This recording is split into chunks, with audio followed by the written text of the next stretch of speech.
先把茄子瓣去掉，然后切成薄薄的厚片，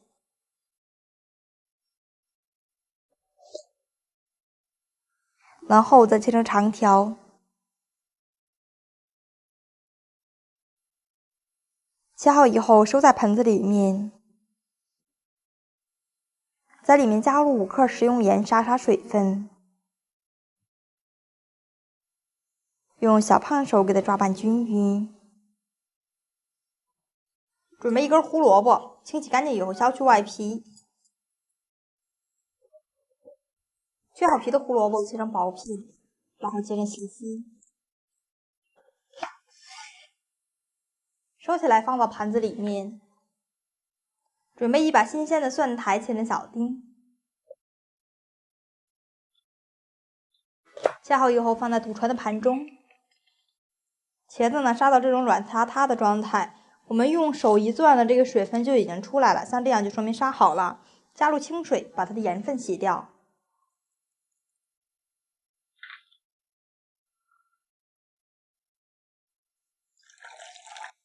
放在抹布上，然后给它收拢起来，攥干它的水分。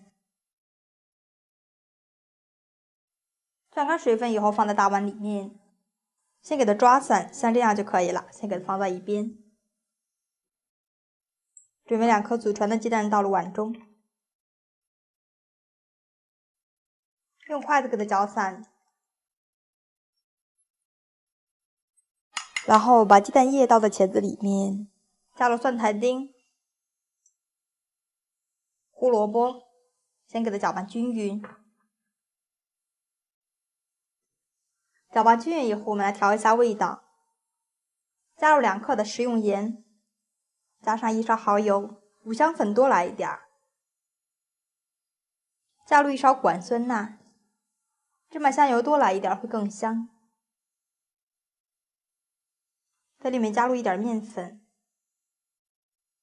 加上1小把的玉米面，用清洗干净的小手给抓拌均匀。最后呢，给它抓拌成像这样的状态就可以了。锅子里面倒入82年食用油，用刷子涂抹均匀。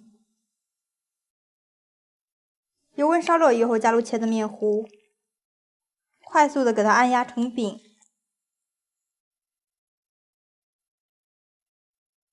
再撒上一点黑黑的白芝麻作为点缀，然后盖上锅盖，先上下火烙制3分钟。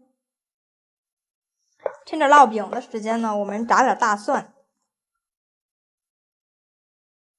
切好的大蒜放入碗中，放上1勺辣椒面，烧点热油，加把红花椒，搅拌一下，激发出花椒的香味儿。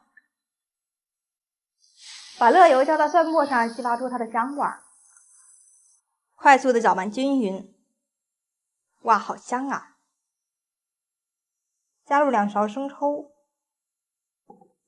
，2勺米醋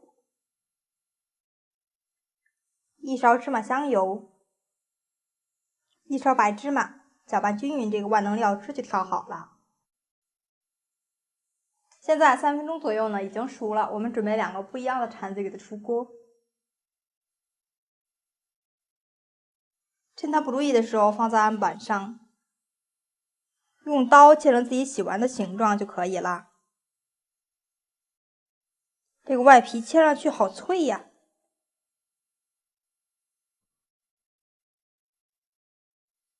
全部给它摆入盘中，我们就可以开饭了。茄子这样做真的是非常的香，去除了茄子里面的汁水，吃上去口感肉肉的，蘸上这个料汁来吃真的是太爽了。上锅烙制3分钟就可以熟透，非常的节省时间，关键是做法也是非常的简单，非常适合懒人来做。如果你也喜欢，那就赶快来试试吧。喜欢我的视频，记住按住点赞3秒钟支持一下，点我的头像可以看到更多家常美食视频。我是新月，我们下期再见，拜拜。